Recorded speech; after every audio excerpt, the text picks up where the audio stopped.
Hi guys, നമുക്കിന്നൊരു കപ്പപ്പുഴുക്കും മീൻ കൂട്ടാനും കണ്ടാലോ. അപ്പോൾ ഫസ്റ്റ് നമുക്ക് മീൻ കൂട്ടാൻ റെഡിയാക്കാം. അതിന് ഞാൻ മിക്സിയുടെ ജാറിലോട്ട് തക്കാളി, ചെറിയുള്ളി, പിന്നെ ഒരു 3 ടീസ്പൂണ് മല്ലിപ്പൊടി, പിന്നെ മുളക് പൊടി, പിന്നെന്താണ് മഞ്ഞൾപ്പൊടി, പിന്നെ കുറച്ച് വെള്ളവും കൂടി ഒഴിച്ചിട്ട് നല്ലോണം നമുക്ക് പേസ്റ്റാക്കി എടുക്കണം.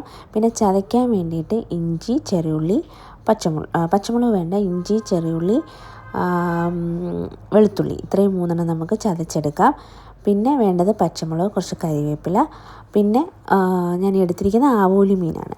പിന്നെ ചട്ടി എടുത്ത് വെച്ച് നല്ലോണം നമ്മൾ കഴുകി തുടച്ചതിന് ശേഷം ഞാനിവിടെ സൺഫ്ലവർ ഓയിലാണ് എടുക്കുന്നത്. സൺഫ്ലവർ ഓയിൽ ഒഴിച്ചിട്ട് എണ്ണ ചൂടായി കഴിയുമ്പോൾ കുറച്ച് കടുകും കുറച്ച് ഉലുവയും കൂടി ഇട്ട് പൊട്ടിച്ചിട്ട് ഇഞ്ചി, ചെറിയുള്ളി, വെളുത്തുള്ളി ഇത്ര നമ്മൾ ചതച്ച് വെച്ചില്ലായിരുന്നു, അതും കുറച്ച് കരിവേപ്പിലയും കൂടി ഇട്ട് നല്ലോണം മൂപ്പിച്ചെടുക്കാം.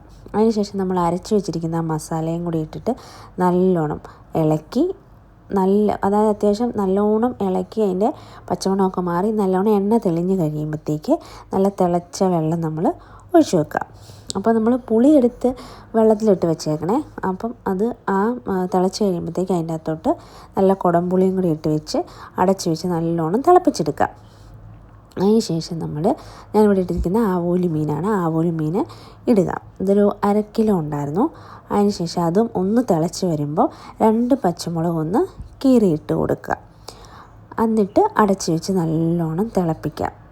പിന്നെ കുറച്ച് കരിവേപ്പിലയും കൂടി ഇടണേ. അതിനുശേഷം ഞാൻ ഹാഫായിട്ട് അടച്ചു വെക്കുന്നത്. അങ്ങനെ അടച്ചു വെച്ച് നല്ലോണം തിളപ്പിച്ചിട്ട് കുറച്ച് നേരം കഴിയുമ്പോഴത്തേക്കും അത്യാവശ്യം വേവില്ല. ആവോലിക്കൊന്നും വലിയ വേവില്ലാത്ത മീനാണല്ലോ. അതിനുശേഷം നല്ല കരിവേപ്പിലയും പിന്നെ കുറച്ച് എണ്ണയും കൂടി ഒഴിച്ചിട്ട് അടച്ചു വെക്കാം. മീൻകറി സെറ്റായി. അതിനുശേഷം ഞാൻ കപ്പ ഇവിടെ എടുത്തിരിക്കുന്ന ഫ്രോസൺ ആണ്. അപ്പോൾ ആദ്യം ഞാനൊന്ന് തിളപ്പിച്ച് ഊറ്റും. അപ്പം നല്ല ചൂടുവെള്ളം ഒഴിച്ചിട്ട് കപ്പയും കൂടി ഇട്ട് ഒന്ന് നല്ലോണം തിളച്ചതിന് ശേഷം ആ വെള്ളം നമ്മൾ ഊറ്റിക്കളയുക. അതിനുശേഷം ഞാൻ കുക്കറിലോട്ട് നല്ല തിളച്ച വെള്ളവും കപ്പയും കൂടി ഇട്ടിട്ട് ഒരു 2 വിസിലടുപ്പിക്കാം. ഇച്ചിരി ഉപ്പും കൂടി ഇട്ടിട്ട് 2 വിസിലടുപ്പിക്കുക. അതിനുശേഷം നമുക്ക് അരപ്പിന് വേണ്ടിയിട്ട് 2 നമ്മൾ കൈ തേങ്ങ എടുക്കുക. പിന്നെ 2 ചെറിയുള്ളി, വെളുത്തുള്ളി, കുറച്ച് കരിവേപ്പില, പിന്നെ ഒരു പച്ചമുളക്, നല്ല എരിവുള്ള പച്ചമുളകാണ്, അതുകൊണ്ട് ഒരെണ്ണം എടുത്ത്, പിന്നെ ഒരു 1/2 ടീസ്പൂണ് മഞ്ഞൾപ്പൊടി, പിന്നെ കുറച്ച് ഉപ്പും കൂടി ഇട്ട് നല്ലോണം ചതച്ചെടുക്കാം. അതിനുശേഷം കുക്കറിൽ നിന്ന് നമ്മൾ നമ്മുടെ കപ്പ വെന്തോ നോക്കുക. വെന്ത് കഴിയുമ്പോൾ ആ വെള്ളം ഊറ്റിയിട്ട് അത്യാവശ്യം വട്ടമുള്ള ഒരു പാത്രത്തിലോട്ട് മാറ്റിയതിന് ശേഷം ആ അരപ്പിട്ടിട്ട് അരപ്പ് കഴുകിയ വെള്ളവും കൂടി ഒഴിച്ച് നമ്മൾ നല്ലോണം തട്ടിപ്പൊത്തി വെക്കുക. ഒരു 3-4 മിനിറ്റ് വെച്ച് കഴിയുമ്പോഴത്തേക്ക് അരപ്പ് നല്ലോണം വേകും. അതിനുശേഷം ഞാനിവിടെ ഈ ചതയ്ക്കുന്ന ഇതിൻ്റെ സാധനം ഉണ്ടല്ലോ, അത് വെച്ചിട്ടാണ് ഞാൻ നല്ലോണം ഇളക്കി കൊടുക്കുന്നത്. നല്ലോണം ഉടച്ചെടുക്കുക കപ്പ. അതിനുശേഷം നമ്മൾ ഉപ്പൊക്കെ നോക്കിയതിന് ശേഷം കുറച്ച് കരിവേപ്പിലയും കൂടി എടുത്ത് വെക്കുക.